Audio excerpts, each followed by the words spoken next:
Hello সবাইকে and I hope that you guys are doing really well. তো আজকের আমি এই ভিডিওটাতে আমি অনেক দিন ধরে অনেক বই পড়েছি এবং সেই বইগুলো নিয়ে বিশেষ কথা বলা হচ্ছিল না। তো আজকে আমি ভাবলাম যে একটা আমি ভিডিও বানিয়ে নিই অ্যান্ড তোমরা কী কী বই পড়ছো আমাকে জানাও। তো বেসিক্যালি আমি একসাথে আপাতত এখন প্রায় ১২টা বই পড়ছি। বাট সবগুলোই মোটামুটি শেষের পথে। বাট ৩টে বই আমি ফাইনালি পড়ে শেষ করে ফেলেছি। এবারে সবাই ভাববে ১২টা বই কেন একসাথে আমি পড়ছি? মানে ১২টা বই পড়ছি মানে আমার ১২ রকমের মুড আপাতত। তো হ্যাঁ, মানে অ্যাকচুয়ালি আমার তাই মনে হয় যে মাঝে, মাঝে আমার একটু মনে হয় যে আমি একটু ক্রাইম থ্রিলার পড়বো। কখনো, কখনো মনে হয় যে না আজকে আমি ভূতের গল্প পড়বো। কখনো, কখনো মনে হয় না আজকে আমি অভীক সরকার পড়বো। তো আমার না এরকমভাবে সাইকেল চলতে থাকে উপর নিচ যাই হোক। বাট এনিওয়েজ তো আজকে আমি কিছু বইগুলো আমি পড়ে শেষ করেছি। তো সেগুলো নিয়ে আমি প্রথমে গল্প বলবো। প্রথমে আমি যে বইটা নিয়ে কথা বলবো যেটা আমি অনেক দিন আগে পড়েছিলাম, অনেক দিন আগে। সেটা হলো এই বইটা 'বিশ্বাসঘাতকের সন্ধানে'। এই বইটা পত্রভারতী থেকে প্রকাশিত হয়েছে এবং এই বইটির দাম মোটামুটি ৪২৫ টাকা মতন।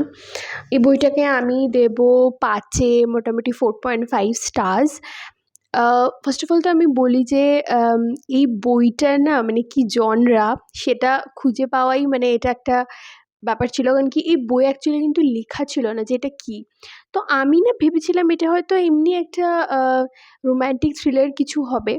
বাট পরবর্তীতে আমি জানতে পারলাম যে এটা একটা আ মানে এটা যদি আমি বলে ফেলি তাহলে হয়তো মজা থাকবে না। মানে আমার মতন যারা মানে এক্সপ্লোর করে। তো বেসিক্যালি এটা একটা স্পাই থ্রিলার, ঠিক আছে? এবং যেখানে শুরু হয় একটা অন্য জিনিস দিয়ে যেখানে ইউ নো লাইক মহিলাদের ওপর অত্যাচার দিয়ে শুরু হয় এবং সেটা কীভাবে স্পাই থ্রিলারের দিকে চলে গেল তো সেটা নিয়ে আমার মনে হয় গল্পটা পড়া উচিত।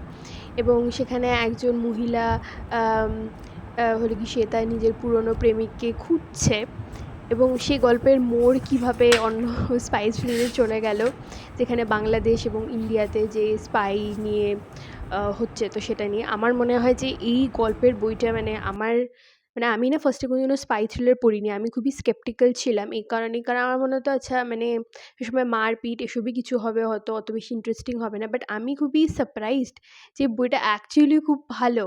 ঠিক আছে? মানে কালকে কী হবে, পরশু কী হবে, এদের প্ল্যান কী, এরা কী প্ল্যান ভাবছে, করছে মানে রিয়েলি গ্রেট। মানে আমি না কোনোদিনও স্পাই থ্রিলার পড়িনি। এ এই অথরের আমি আরেকটা বই পড়েছিলাম 'ক্যাপসিকাম ও রসগোল্লা' বাট সেটা আমার অতটা না বিশেষ ভালো লাগেনি। বাট এই বইটা পড়ে আমি লাইক মানে অসাম এবং ফার্স্টে এবং আরেকটা ব্যাপার সেটা হলো আমার না চোখ খারাপ। তো সেক্ষেত্রে ফন্ট সাইজটা দারুণ সুন্দর। তো সেটা আমার পড়তে খুব সুবিধা হয়েছে এবং আমি খুব তাড়াতাড়ি পড়তে পেরেছি। এবং আ এবং এই বইয়ের আমি আরেকটা জিনিস আমি দেখেছি, এর আগেও আমি অনেক বই পড়েছি। এটা না অনেক পাতা আই থিংক ৪০০-৫০০ মতন পাতা হবে মানে পেজ হবে। তো বেসিক্যালি অনেক সময় হয় যে গল্পটা না স্লো হয়ে গেল। ঠিক আছে? কোথাও না কোথাও আমি আ ধরতে পারছি যে ঠিক আছে এরপরে কী হবে, ওর পরে কী হবে। বাট এই বইটাতে না ধরা যাচ্ছে না। মানে এতটাই মানে ভালো এবং এতটাই আর তার সাথে প্রচণ্ড ফাস্ট পেসড। তো আমি সেজন্য বলব যে যারা একটা নতুন জনরা ট্রাই করতে চাইছো এবং পড়তে চাইছো আমি তো বলব এই বইটা ডেফিনিটলি পড়তে। মানে দারুণ লাগবে একটা একটা দারুণ অনুভূতি হবে। না সেকেন্ড বই আমি যেটা পড়েছি সেটা আমি পড়েছি এটা 'কাকচক্ষু'। এটাও সেম পত্রভারতী থেকে। এটারও দাম মোটামুটি আই থিংক ৳২৫০ ৳৩০০ মতন লেগেছে। পত্রভারতী থেকে বেরিয়েছে। এই এই বইটা যদিও অডিও স্টোরি আছে তো আমি জানি না অডিও স্টোরিটার এটা সেম কিনা। বাট আ বাট আমি বলব যে এই গল্পটা পড়ে কি আমার খুব ভালো লেগেছে অভীক সরকারের। আমি ওনার অবভিয়াসলি ফ্যান। ওনার তো বই নিয়ে এখন সিনেমাও হচ্ছে। আম আমি বলব যে গল্প আম ইয়েস ভালো। ঠিক আছে? বাট আচ্ছা কাকচক্ষু মানে এটা একটা বিদ্যা। ঠিক আছে? যে বিদ্যাতে কারোর দিকে মানে আমি যদি খুবই একদম সহজভাবে পড়ি এটা এই বইটা পড়লে বোঝা যাবে। সেটা হলো মানুষের অতীতটাকে দেখা যায় এবং তাকে বিশ্লেষণ করা যায়। তো সেটা একটা বিদ্যে এবং সেটা দিয়ে কীভাবে আম মানে এটা বলা যেতে পারে একটা ক্রাইম থ্রিলার বা ঐতিহাসিক থ্রিলার যেটাকে বলে। তো কেমনভাবে ওগুলোকে সবকিছু সলভ করা যাবে। তো সেটা নিয়ে গল্পের বই। তো আমি এই গল্পের বইটাকে আমি দেবো মোটামুটি 4 স্টার। এবং হ্যাঁ, এই গল্পটা কিন্তু হুকড। কারণ ফার্স্ট গল্পটা আমি হয়তো বলব না অতটা হুকড, মানে আমার মনে হয়নি। বাট সেকেন্ড গল্পটা দেবল রাজের গড় আমার মনে হয় এটা দারুণ। এবং এত, এত, এত সরি এত, এত আম আম তথ্য আছে, তো আমার মনে হয় সেটাও বেশ ইন্টারেস্টিং। অনেক কিছু জানা যাবে ইতিহাস সম্বন্ধে। এবং মানে ওনার যেরকম থাকে তন্ত্র এসব নিয়ে। তো আমি বলব এমনিতেই সরি, দারুণ একটা গল্প। নেক্সট গল্প আমি যেটা পড়েছি সেটা হলো Days at Morisaki book shop, Satoshi ইয়াগিসাওয়ার গল্পের বই। ঠিক আছে?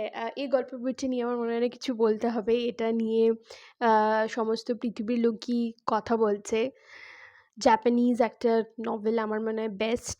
এবং অসাধারণ একটা বই এবং অসাধারণ একটা লেখা। এবং আমার মনে হয় এটা পড়া উচিত সবার। এবং পড়ে সবার খুব ভালো লাগবে। খুব কমফোর্ট রিড। এবং এখন না একটা নতুন জনরা এসেছে, মানে জনরা আগেই ছিল, বাট নাম দেওয়া হয়েছে যেটার হিলিং ফিকশন। তো আমার মনে হয় এটা এটার মধ্যে চলে।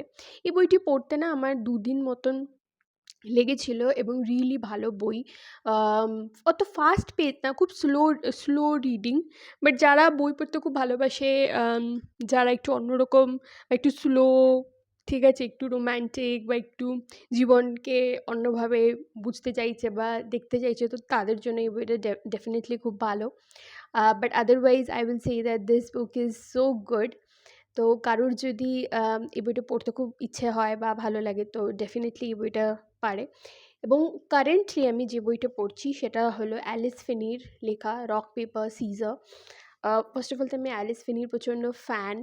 ওনার আমি অলদো একটা গল্প পড়েছি এবং তার সাথে ওনার যে নেটফ্লিক্সের সিরিজটা এসেছে his and hers, I think এটাই নাম। এবং দারুণ আমার লেগেছে। বাট স্টিল আমার মনে হয়েছে গল্পের বইটা একটু বেশি বেটার ছিল। But yes, it's okay.